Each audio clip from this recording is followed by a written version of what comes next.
Assalamualaikum warahmatullahi wabarakatuh. Perkenalkan, nama saya Anissa Khairaumi dari jurusan Pendidikan Guru Sekolah Dasar Universitas Negeri Padang. Baiklah, pada video kali ini saya akan mencoba membahas materi tentang biosfer dan makhluk hidup sebagai salah satu tugas dari mata kuliah Ilmu Kealaman Dasar. Baiklah, materi yang pertama yaitu pengertian biosfer.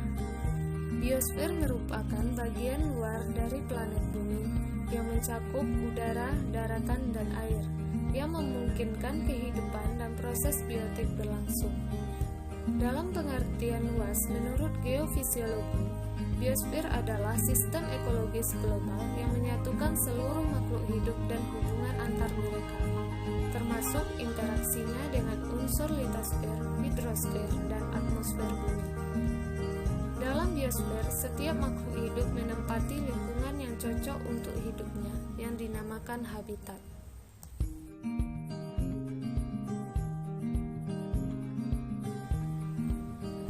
Biosfer ini memiliki 3 lapisan utama sebagai penyusunnya.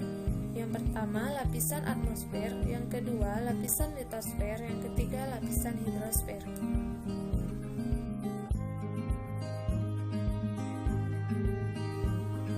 Penyusun biosfer yang pertama yaitu lapisan atmosfer. Atmosfer berasal dari 2 kata, yaitu atmo yang artinya udara dan sfer yang berarti lapisan, sehingga atmosfer diartikan sebagai lapisan udara yang berada di permukaan bumi. Lapisan atmosfer terdiri dari 5 lapisan. Yang pertama yaitu troposfer. Tropos berasal dari bahasa Yunani kuno yang artinya berubah. Dinamakan tropos karena aktivitas di lapisan ini yang terus berubah. Cuaca yang berubah-ubah, angin, udara yang kita hirup, dan awan ada di troposfer. Bahkan 3/4 massa atmosfer ada di troposfer. Selanjutnya yaitu lapisan stratosfer. Lapisan ini berada di ketinggian 50 km dengan tebal mencapai 35 km.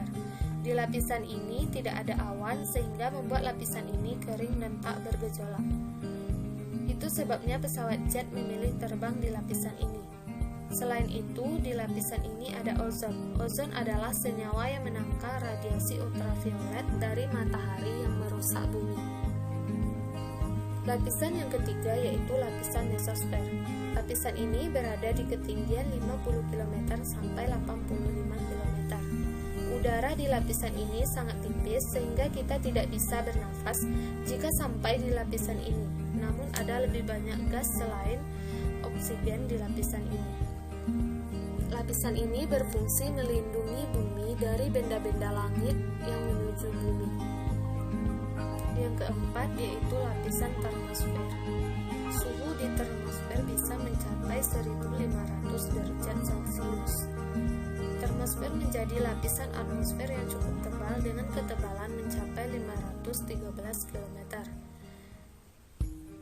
Di termosfer terdapat satelit milik berbagai negara. Selanjutnya yaitu lapisan eksosfer. Lapisan eksosfer merupakan lapisan terluar dari atmosfer. Tak ada yang menetapkan batas pasti lapisan terluar ini, namun NASA menggunakan batas 10.000 km. Eksosfer hanya menyimpan gas seperti hidrogen dan helium. Tak ada udara yang bisa dihirup dan suhu di lapisan ini sangat dingin.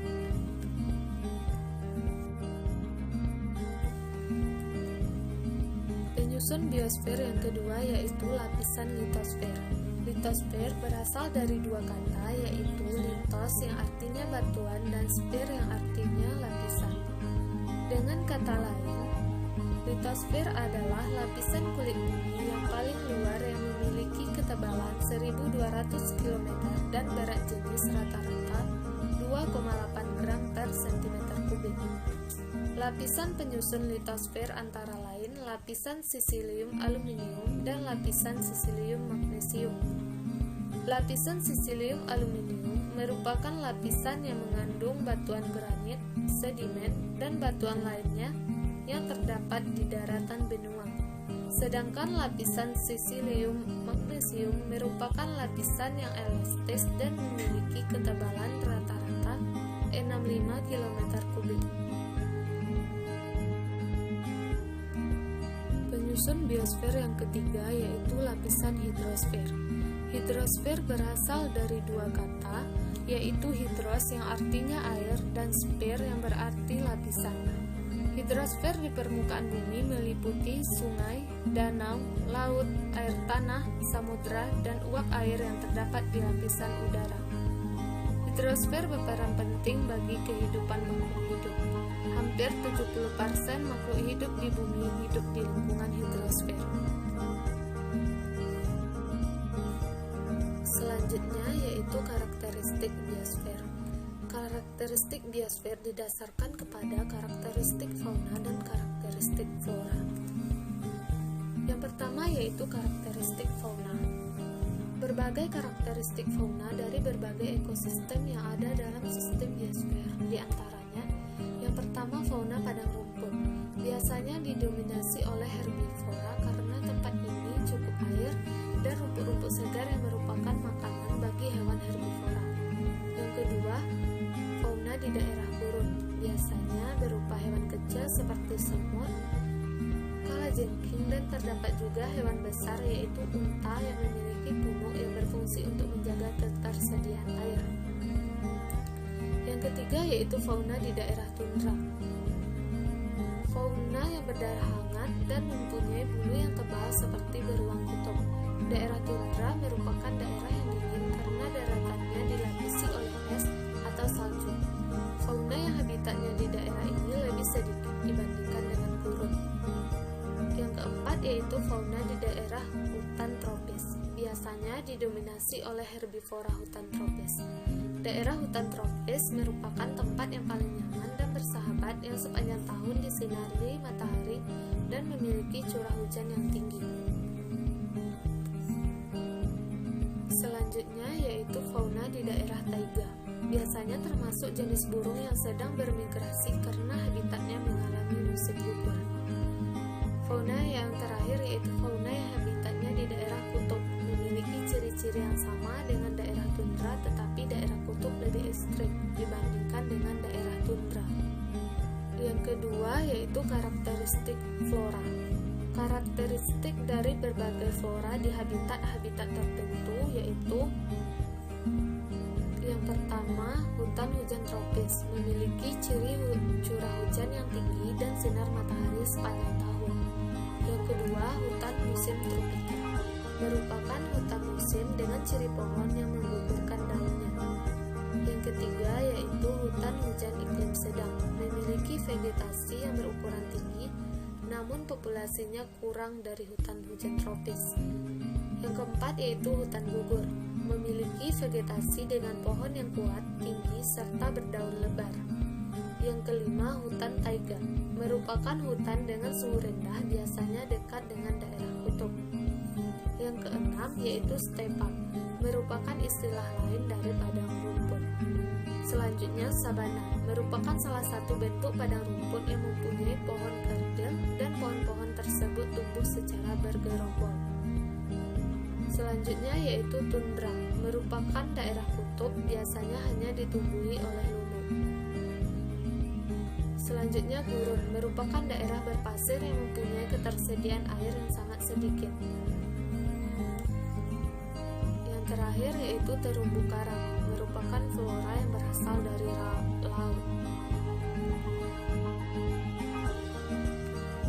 Kondisi biosfer dipengaruhi oleh beberapa faktor, diantaranya iklim, kondisi geologi, ketinggian tempat, dan faktor genetik. Yang pertama yaitu iklim. Iklim merupakan faktor utama yang mempengaruhi biosfer. Iklim merupakan suatu kondisi suhu dan kelembapan udara di suatu wilayah dalam jangka waktu yang panjang. Tidak seluruh makhluk hidup dapat tinggal dan menetap di berbagai jenis iklim. Beberapa makhluk hidup tinggal di iklim tropis dan beberapa lainnya tinggal pada iklim subtropis. Panjang bentang iklim akan mempengaruhi besarnya populasi suatu makhluk hidup.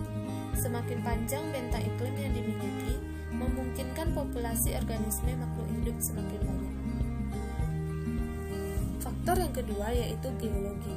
Kondisi geologi merupakan seluruh kondisi lingkungan fisik yang berada di sekitar lingkungan biosfer tertentu. Cakupan kondisi geologi yaitu air, udara, suhu, dan berbagai faktor lainnya. Lingkungan biosfer yang memiliki kelengkapan kondisi geologi yang tinggi menunjukkan wilayah tersebut memiliki populasi organisme makhluk hidup yang tinggi. Yang ketiga yaitu ketinggian tempat. Tidak semua makhluk hidup dapat hidup di daerah tinggi ataupun di daerah rendah. Oleh sebab itu, ketinggian tempat mempengaruhi suatu lingkungan biosfer. Bahkan terdapat tempat yang benar-benar tidak bisa ditinggali oleh makhluk hidup karena memiliki ketinggian tempat yang sangat tinggi. Yang keempat yaitu faktor biotik. Selain iklim, kondisi geologi, dan ketinggian tempat, faktor terakhir yang mempengaruhi biosfer yaitu faktor biotik.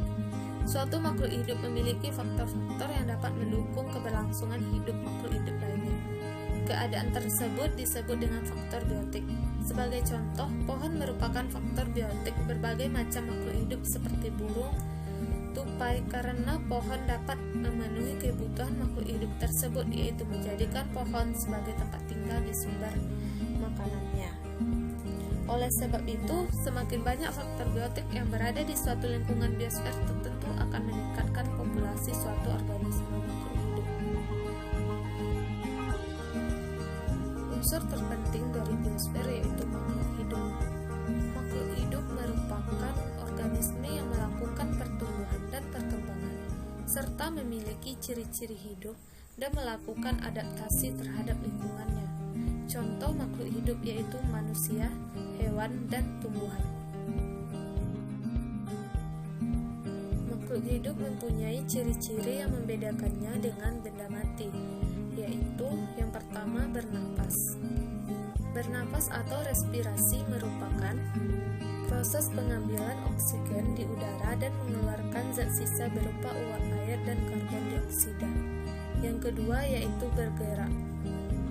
Gerak adalah proses perpindahan tubuh atau bagian tubuh makhluk hidup sebagai respon terhadap rangsangan. Yang ketiga yaitu tumbuh dan berkembang. Pertumbuhan merupakan proses bertambahnya jumlah dan ukuran sel yang bersifat tidak bisa balik atau irreversibel. Sedangkan perkembangan yaitu suatu keadaan pencapaian dewasa mulai dari bentuk atau keadaan yang sederhana. Misalnya biji terbentuk menjadi suatu kesatuan yang kompleks yang disebut sebagai pohon. Ciri-ciri yang keempat yaitu memerlukan makanan. Makanan diperlukan makhluk hidup untuk sumber tenaga, untuk tumbuh kembang, dan untuk mengganti sel-sel yang telah rusak. Ciri-ciri yang kelima yaitu berkembang biak. Berkembang biak merupakan salah satu cara makhluk hidup untuk mempertahankan kelestariannya agar tidak mengalami kepunahan. Yang keenam yaitu beradaptasi. Adaptasi merupakan kemampuan makhluk hidup untuk menyesuaikan diri dengan lingkungan agar mampu bertahan hidup di habitatnya. Yang ketujuh yaitu peka terhadap rangsangan. Selain mampu beradaptasi, setiap makhluk hidup memiliki kepekaan dalam menghadapi rangsangan. Rangsangan dapat berasal dari dalam atau luar tubuh makhluk hidup itu sendiri. Ciri-ciri yang kedelapan yaitu melakukan metabolisme. Metabolisme merupakan proses kimia yang terjadi di dalam tubuh makhluk hidup. Hal-hal yang terkait dengan proses metabolisme adalah sistem pernapasan dan ekskresi. Ciri-ciri yang kesembilan yaitu mengeluarkan zat sisa atau ekskresi. Semua makhluk hidup mengeluarkan zat sisa yang bisa berbahaya dan meracuni tubuhnya. Organ ekskresi pada manusia terdiri dari paru-paru, kulit, ginjal, dan anus. Paru-paru mengeluarkan zat sisa yang berbentuk gas, karbon dioksida, dan uap air. Kulit mengeluarkan zat sisa berupa keringat.